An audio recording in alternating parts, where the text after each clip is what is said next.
This story is titled, My Parents Bought My Brother. A Tesla then asked me to take the blame when he crashed it. Hey Reddit! So my parents bought my golden child brother a fucking Tesla, then tried to make me take the blame when he crashed it. Buckle up, because this is about to be the wildest family betrayal story you've read all week. So I, 24 male, have been getting the absolute shit end of the stick in my family since I was a kid. My younger brother Tristan, 21 male, is the golden child who can literally do no wrong in my parents' eyes. The favoritism in our house is so obvious, it would make a sitcom writer blush. I'm not even exaggerating. This is some straight up everybody loves Raymond type bullshit. Let me break this down for you guys. Since I turned 18, I've been forced to pay $400 monthly rent to live at home. Yeah, you read that right. $400 to live in the same house I grew up in a bedroom that hasn't been updated since I was 12. Meanwhile, my brother lives completely rent-free, eating food I help pay for, using utilities I help cover, and generally acting like he owns the damn place. When I finally got the balls to call out this obvious BS, my parents hit me with that classic our house, our rules garbage that parents use when they know they don't have a real explanation. The double standards don't stop there. When I was in high school, I had to maintain a 3.8 GPA while working weekends at a local hardware store. I wasn't allowed to go to parties because I needed to focus on my future. Tristan? This dude barely passed his classes, never held a job through high school, and was allowed to party every weekend because he's just being social and needs to enjoy his youth. Every achievement of mine got a half-hearted good job, while Tristan got praised for the bare minimum effort. I worked 40-plus hours weekly at this soul-crushing corporate job just to save enough to escape this hellhole. My plan has been to save up enough for a decent apartment and first and last month's rent. But every fucking time I get close to having enough saved up, some mysterious family emergency appears. And guess who's expected to help out? I graduated college 3 years ago. I busted my ass working part-time while taking a full course load, graduated with honors, and had a job lined up within 2 weeks of graduation. My reward for this achievement? A half-assed congrats text and a $50 Applebee's gift card. No party, no celebration dinner, nothing. Just, here's some mediocre chain restaurant food, now keep paying rent. Last month, Tristan finally graduated with a solid 2.4 GPA after 6 years of what I can only assume was professional beer pong training. This dude changed his major 3 times, failed multiple classes that he had to retake, and basically treated college like an extended vacation that occasionally required writing papers. And what did my parents do to celebrate his mediocre achievement? They bought him a fucking Tesla Model 3 Performance. Not the base model, the $60,000 plus version with all the bells and whistles, premium sound system, the works. I still remember the day they gave it to him. We were all standing in the driveway, and my dad hands Tristan this small box. Inside are the keys to this gleaming white Tesla parked across the street. Tristan starts freaking out, jumping around like he just won the lottery, while my mom takes about 500 pictures for Facebook. Then my dad looks at me, noticing my face, and says, I shit you not. Don't be jealous. Your brother deserves this after working so hard. Working hard? At what? Beer pong championships? When I pointed out that I graduated in 4 years with honors while working and got squat, my mom had the audacity to say, well, college was easier for you. Tristan really struggled. Yeah, he struggled to get out of bed before noon and remember which girl he was dating that week. I could go on for hours about the blatant favoritism, but you get the picture. For my entire life, I've been treated like a second-class citizen in my own family. From the second Tristan got that Tesla, it became his entire personality. I'm not even kidding. Dude couldn't go 5 minutes without mentioning his whip or posting Instagram stories of the dashboard. The car wasn't just transportation for him. It was his whole identity now. Tesla Bro was born, and it was just as obnoxious as it sounds. Every night, he'd come home at 2 a.m. from whatever bar he was at and rev the engine in the driveway like an absolute tool. Yes, I know Teslas don't actually have engines to rev, but this dipshit would floor the acceleration back and forth in our driveway, making that electric whirring noise at full volume. He'd wake up the whole neighborhood, because apparently sleep is only for peasants who don't own electric cars that daddy bought them. The kid drove like he was auditioning for Fast and Furious 27, Electric Boogaloo, speeding down residential streets where kids play, doing donuts in grocery store parking lots, and filming those TikToks where people pretend to sleep while their Tesla is on autopilot. Every time I pointed out that maybe, just maybe, treating public roads like his personal racetrack wasn't the best idea, he'd just smirk and tell me to stop being such a buzzkill, bro. I even watched him drive drunk repeatedly. This wasn't just being a douche. This was actively dangerous to everyone around him. I offered to be his DD multiple times or call him an Uber, but nope. The car practically drives itself, bro. Yeah, except the autopilot doesn't magically make alcohol not affect your judgment or reaction time. His friends were no better. They'd pile into the Tesla, usually 4 or 5 of them, all equally wasted, and they'd go joyriding, their word, not mine. I warned all of them multiple times that something bad was going to happen. I warned my parents too. They all told me to mind my own business. My mom actually said, and I'm quoting directly here, "You're just jealous you don't have friends who want to have fun with you." Yeah, Mom. I'm super jealous I don't have friends who want to die in a fiery crash or kill innocent people. You caught me. With each passing day, Tristan got more reckless. The videos got more dangerous. The speeds got higher. It wasn't a question of if something would happen, but when. And everyone, except me, seemed completely blind to what was coming. But then, the inevitable happened on a Thursday night. I was in my room grinding out some work when I heard my parents' door slam open around 3 a.m. There was frantic whispering in the hallway, followed by my dad's car starting up and speeding away. Found my mom downstairs looking like she'd seen a ghost. When I asked what was going on, she mumbled something about, "Your brother had a little accident with the Tesla," and that my dad went to pick him up. A little accident. That's family code for major fuck-up that we're already planning how to minimize. Around 4:30 a.m., I heard my dad's car pull into the driveway. I went to the front window and saw him practically dragging Tristan up the walkway. He could barely walk, was missing a shoe, and had what looked like dried blood on his forehead. My dad was frantically shushing him as Tristan slur-shouted something about, "Fucking tree came out of nowhere, man." Turns out Golden Boy wrapped his Tesla around a tree after leaving a bar. Shocking, right? Who could have possibly predicted this completely unpredictable event that I had only been warning everyone about for fucking weeks? By some miracle, he wasn't seriously hurt. Just a cut on his forehead and probably some bruises from the airbag. The Tesla, however, was almost wrecked. Front end smashed in, airbags deployed, windshield cracked, the whole 9 yards. They helped him to his room, like he was a toddler who stayed up past bedtime, instead of a grown-ass man who just committed a felony. I didn't get the full story until the next morning. Tristan had been at the Rusty Nail. He got absolutely wasted with his equally brilliant friends, then decided that driving was definitely a great idea. His friends, these stand-up citizens, apparently encouraged this plan, with one of them even filming Tristan doing shots and then twirling his Tesla keys saying, "Let's see what this baby can really do." On the way home, he took a corner way too fast. Lost control, jumped the curb, and plowed straight into some poor homeowner's massive oak tree.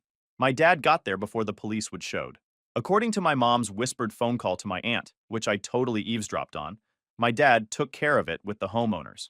No idea what he promised them, but knowing my dad, it wasn't cheap. He probably wrote them a check on the spot to forget the whole thing. The real mystery was how he convinced them not to follow through with the police. They had the Tesla towed to our garage where it sat like a giant metal middle finger. The front end was completely caved in. The hood crumpled like an accordion. Both airbags had deployed, leaving that weird powder residue everywhere inside. The windshield was a spiderweb of cracks, and one of the front wheels was bent at an angle that definitely wasn't factory standard. It was a $60,000 paperweight now. The garage door stayed closed. 2 days after the crash, my parents called a family meeting in the living room. In the history of family meetings, not once has one ever been called to deliver good news. Nobody ever calls a family meeting to announce, "Hey, we're all going to Disney World." So I walked into the living room. My parents were sitting on the couch with those serious faces people put on when they're about to ask for a kidney. Tristan was slouched in the armchair, scrolling through his phone like this whole thing was a minor inconvenience taking him away from his important TikTok browsing. The bruise on his face had turned a lovely shade of yellow-purple that honestly improved his appearance. My dad cleared his throat and looked at me with that fake serious expression he puts on when he's about to say something completely unreasonable, but wants to make it sound logical and fair. He's got this whole routine.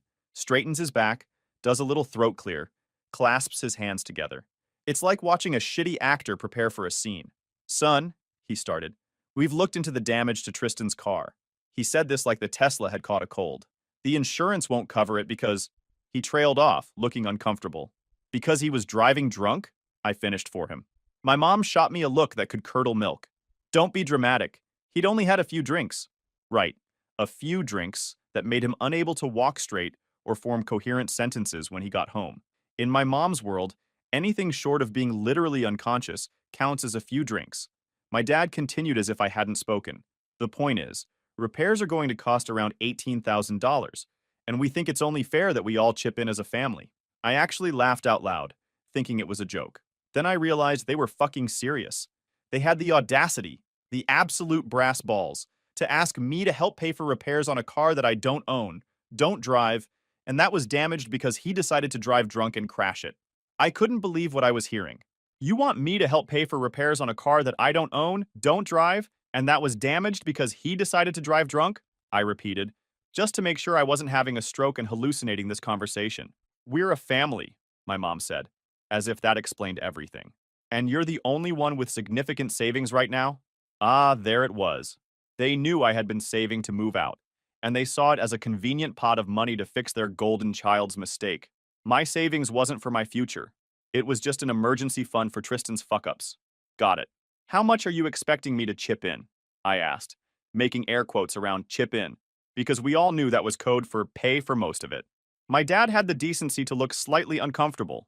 Well, your mother and I can put in about $3,000 from our emergency fund. Tristan has about $500 saved up. Lowell. Of course, Tristan only had $500 to his name, despite never paying rent or bills. That money was probably earmarked for weed and whatever overpriced streetwear brand he was into that month. So you want me to pay the other $14,500? I finished for him. It wasn't a question. My dad nodded, like he was relieved I understood. We'll figure out a payment plan. Maybe $1,000 a month until it's paid off. We know you've been saving up. Tristan finally looked up from his phone at this point, and all he said was, "It's not like you need a fancy apartment anyway. You're always working." The audacity of this kid could power a small city. He crashes his Tesla that I warned him not to drive drunk, and now he's giving me financial advice on how I should spend my hard-earned money? The money I earned while working 2 jobs and paying rent to my own parents? That's when I lost it. I laughed again, but it wasn't a happy laugh. It was the kind of laugh you do when something is so absurd you can't even be properly angry about it anymore. "I'm not giving you a single cent for this," I said, looking each of them in the eye. Tristan crashed the car because he was driving drunk, and he should be grateful he's not sharing a cell with some guy named Bubba right now. This is his problem, not mine. My parents looked at me like I just suggested we sacrifice the family dog. "After everything we've done for you," my mother began, her voice trembling in that manipulative way she's perfected over the years.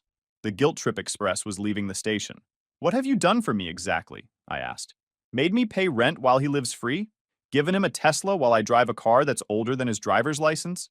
Constantly dismissed my accomplishments while celebrating his mediocrity? Please elaborate on all you've done for me that justifies me paying for his drunk driving accident." My dad's face turned that special shade of red that only appears when someone challenges his authority. "You will contribute to fixing your brother's car. End of discussion." I stood up, surprising even myself with how calm I felt. "No, I won't. End of my discussion." The looks on their faces were priceless. They were so used to me giving in, to me being the responsible one who sacrifices for the family, that they couldn't process this new version of me who wasn't rolling over. "You're being selfish," my mom said, pulling out the ultimate weapon in her arsenal. "No, I'm being realistic," I replied. "Tristan chose to drive drunk. He chose to crash the car. Means he can deal with the consequences for once in his life." I walked out of the living room and went back to my room, ignoring their calls to come back and discuss this like adults. The irony of them suddenly wanting an adult discussion was not lost on me. As I closed my bedroom door, I heard Tristan ask, "So does this mean I'm not getting the car fixed?" Always focused on his goals, that kid. I had no idea what they'd do next, but I knew one thing for certain. This was far from over. In my family, no isn't considered a complete answer. It's just an invitation to find more creative ways to get what they want. The next few days were tense as fuck. My parents barely spoke to me, except to ask if I'd reconsidered their generous offer to let me pay for Tristan's fuck-up. I kept my answers short and to the point. No.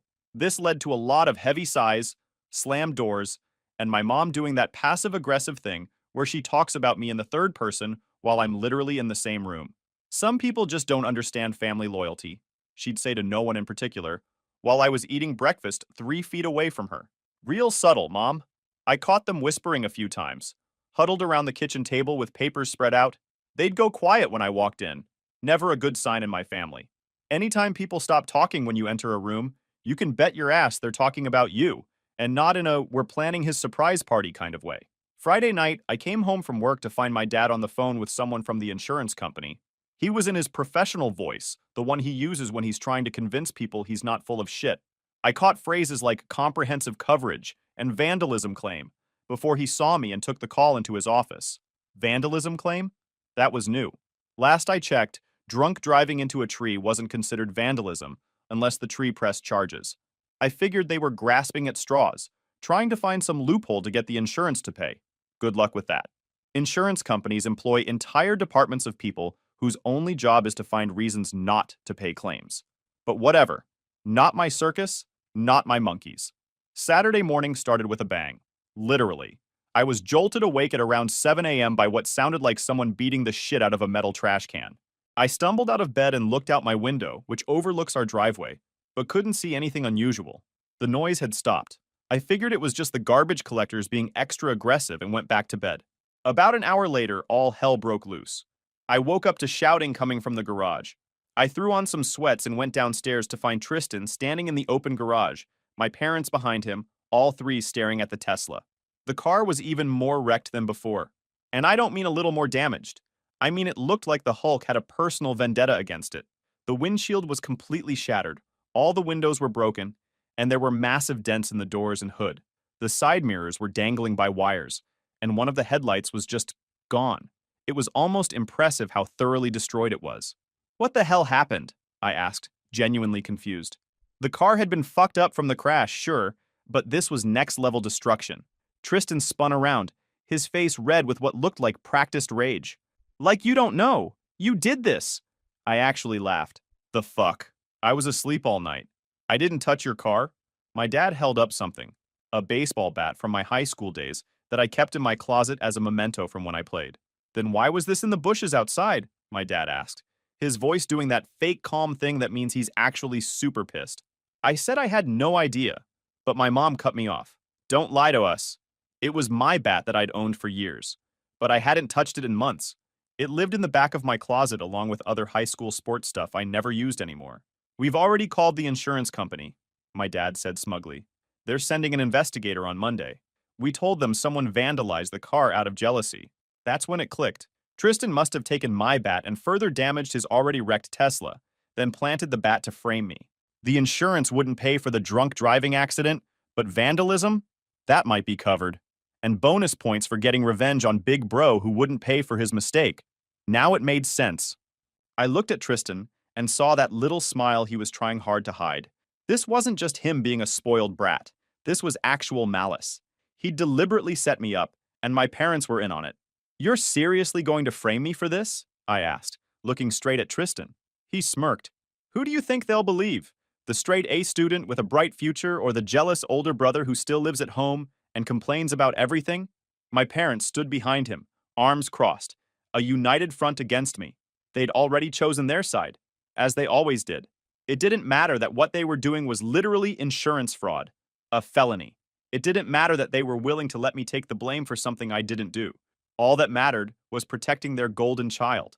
This is bullshit, and you know it, I said, surprisingly calm considering the circumstances. I didn't touch the car. I was asleep all night. My mom scoffed. We heard you leave your room around 2 a.m. The neighbor's security camera probably caught you too.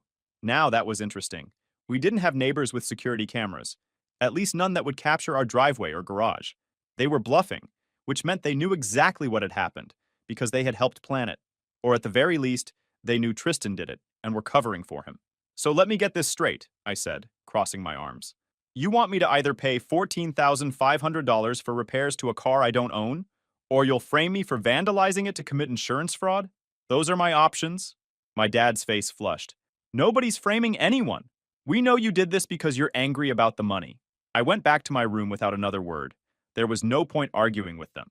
They'd already decided their version of reality. I closed my door, sat on my bed, and tried to think. This had escalated from typical family bullshit to actual criminal behavior real quick. I grabbed my phone and called my boss, asking for an emergency day off on Monday. No way was I leaving my defense in my family's hands when the insurance investigator showed up. I needed to be there to tell my side of the story. As I hung up, I realized something that made my stomach drop. My parents had just shown me exactly how far they were willing to go to protect Tristan. they would frame their son. They would lie to authorities. Which made me wonder, what the hell had they covered up for him in the past that I didn't even know about? The insurance investigator showed up Monday morning at exactly 9 a.m. The guy's name was Mac. I've seen this shit before. He wore a wrinkled button-down tucked into khakis and carried a tablet and a camera.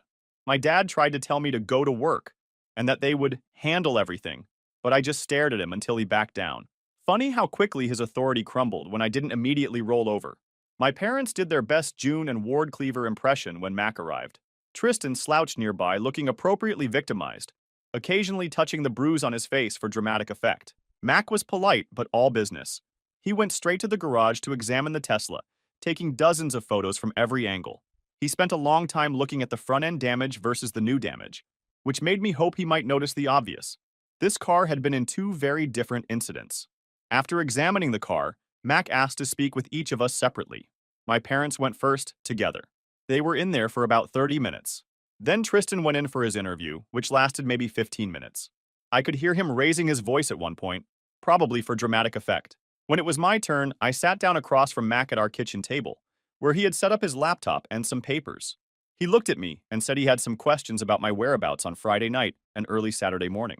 I told him the truth. I was home, in bed, asleep.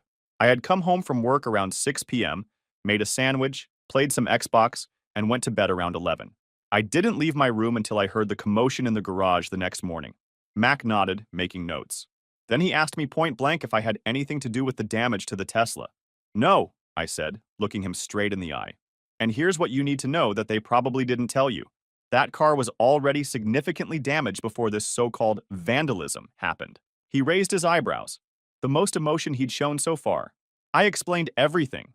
The Tesla was a gift to Tristan for his mediocre graduation. He'd been driving it recklessly since he got it. I told Mac about the drunk driving, the speeding, the TikTok videos. Then I got to the crash, how Tristan had wrapped it around a tree while driving drunk about a week ago, and my parents had somehow managed to avoid police involvement. Check the airbags, I told him. They've already been deployed from the initial crash.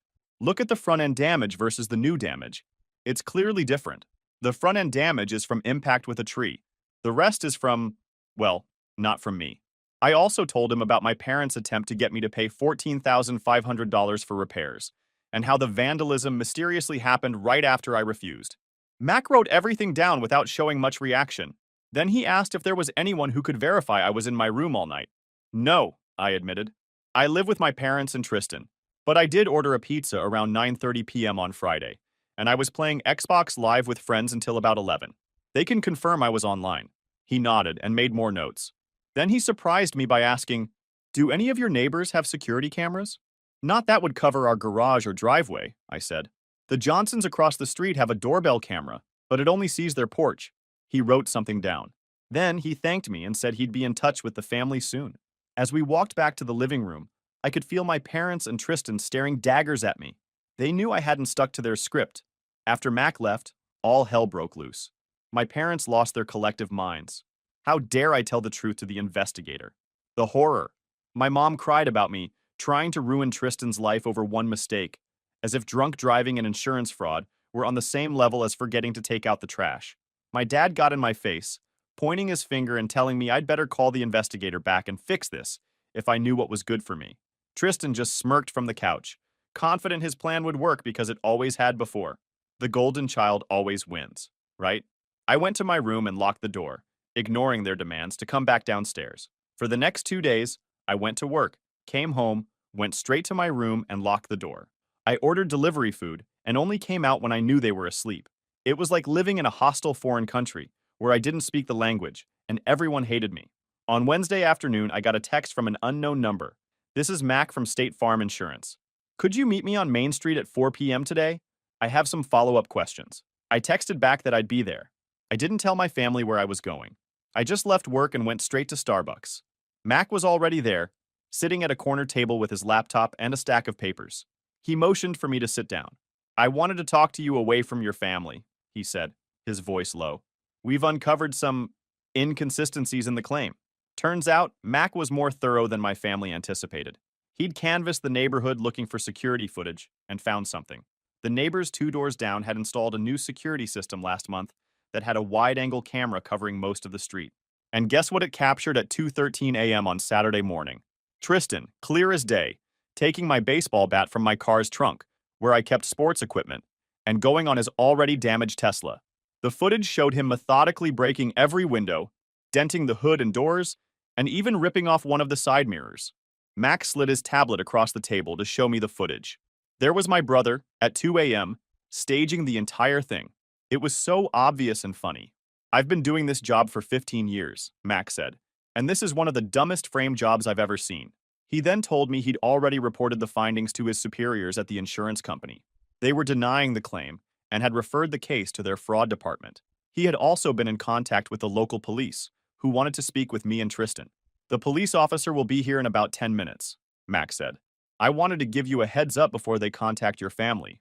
Given the circumstances, I thought you might prefer to talk to them separately. I thanked him, genuinely grateful for his thoroughness and for believing me. The police officer arrived. She was a woman. She took my statement, showed me the footage again, and asked if I wanted to press charges against Tristan for attempting to frame me. The DA will decide whether to pursue the insurance fraud charges, she explained. But for the false reporting and the attempt to frame you, that's your call. I sat there thinking. Yes, Tristan is my brother, my flesh and blood. But he was also the person who had deliberately tried to frame me for a crime I didn't commit, who would have happily let me take the fall for his drunk driving and subsequent tantrum, potentially ruining my record, my job prospects, my life. I thought about all the years of favoritism, all the double standards, all the times I'd been made to feel less than because I wasn't Tristan. I thought about how they were willing to let me take the fall for insurance fraud to protect him. And then I thought about how fucking tired I was of all of it. Yes, I told the officer. I want to press charges. No hesitation, just a simple yes. She nodded, made some notes, and asked me to come to the station later to give a formal statement. We agreed on 6 p.m. that evening. I drove home, pulled into our driveway around 5 p.m. to grab some stuff before heading to the police station. To my surprise, a police cruiser was already parked out front. Looked like Officer Rivera hadn't wasted any time. Walking into my house that moment was like walking into a war zone. My mom was pacing and crying in the living room. Dad was on the phone with someone, talking frantically about misunderstandings and family matters. Tristan was sitting on the couch looking pale as fuck. Usually he had this permanent smug expression, like the cat who ate the canary and then successfully blamed it on the dog. When my mom saw me, she rushed over. What have you done? The police were just here. They're saying Tristan could be charged with fraud. I didn't do anything. Tristan did this to himself when he decided to frame me for vandalizing his car. My dad hung up his phone and stormed over. This is ridiculous. We can handle this as a family. You need to call them back right now and tell them you don't want to press any charges. No, I said simply. I'm done covering for him. I'm done being the fall guy. None of you can make me drop the charges now. The aftermath was exactly the shit show you'd expect. My mom vacillated between crying and trying to guilt me into dropping the charges. My dad switched between threatening me and offering bribes. Suddenly he could help with my rent on a new apartment if I just made this go away. Tristan tried apologizing, but it came off as sorry I got caught rather than sorry I'm a scheming asshole. At 5:45, I went upstairs. I knew I wouldn't want to come back to this house after giving my statement. So I packed a duffel bag with clothes, my laptop, and some important documents. When I came back downstairs with my bag, my parents looked alarmed. Where do you think you're going? My dad demanded. I'm going to the police station to give my statement, and then I'm staying with a friend for a while. My mom started wailing louder. You can't leave. We need to handle this as a family. We stopped being a functional family a long time ago, I replied. Maybe we never were. My dad stepped in front of the door, blocking my exit. If you walk out that door and go through with this, don't bother coming back. You'll no longer be welcome in this house. If you do this to your brother, you're choosing to destroy this family. I looked him straight in the eye. No, Dad. I'm not destroying the family. I'm refusing to let the family destroy me anymore. And if you are really willing to disown me because I didn't let that happen, I'm fine with it. I stepped around him and walked out the door. He called after me, something about ungrateful children and family loyalty, but I didn't look back. I got in my car and drove to the police station. Giving my formal statement took about an hour. The officer explained what would happen next. Tristan would be charged with filing a false police report, attempted insurance fraud, and potentially additional charges related to the original DUI crash that had never been properly reported. This might get messy, she warned me. Family cases often do. Are you sure you want to proceed? I nodded. I'm sure. When I left the police station, I had a text from my buddy Chris. Got your room ready. Ordered food, don't be late, bro. I'd called him earlier to see if I could crash at his place for a few days. And being the solid friend he is, he didn't even ask questions. As I drove to Chris's apartment, my phone blew up with texts and calls from my family. I turned off my phone and kept driving. For the first time in years, maybe ever, I felt like I was finally stepping up for myself. Chris was waiting on his porch when I pulled up, 2 sodas in hand. He didn't ask for details right away, just helped me with my bag and told me that whatever it is, we'll figure it out.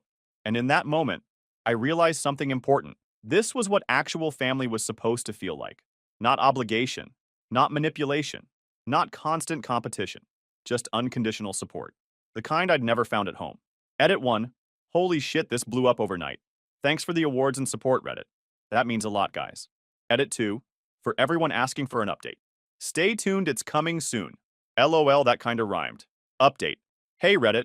It's been a while since my last post, and a lot of you have been DMing me asking for an update on the whole Tesla bro situation. So here goes. It's been 6 months since I walked out of my parents' house with a duffel bag and a newfound backbone. Best fucking decision I ever made. I crashed with Chris for a few weeks, then found my own place.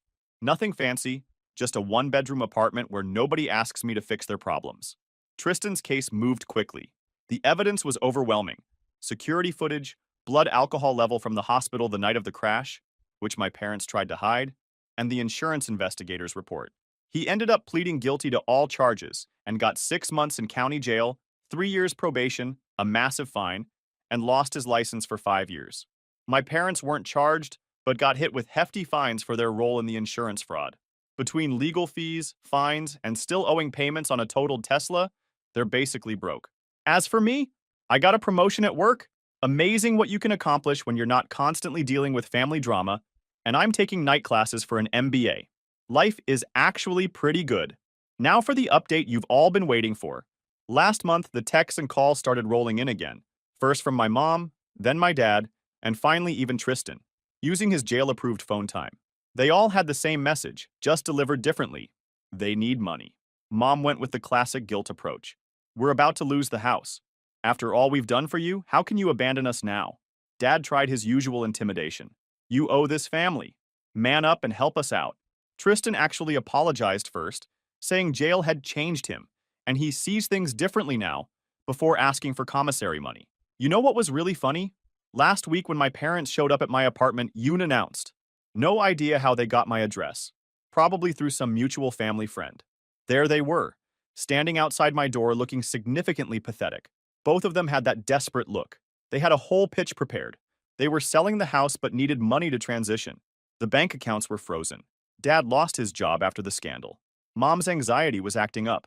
Wouldn't I please help my family in their time of need? I listened to the whole thing without interrupting, watching them spin their sob story with their dramatic performance. When they finally finished, I just stared at them for a solid 10 seconds before asking, "Sorry, I must have missed something in your little presentation.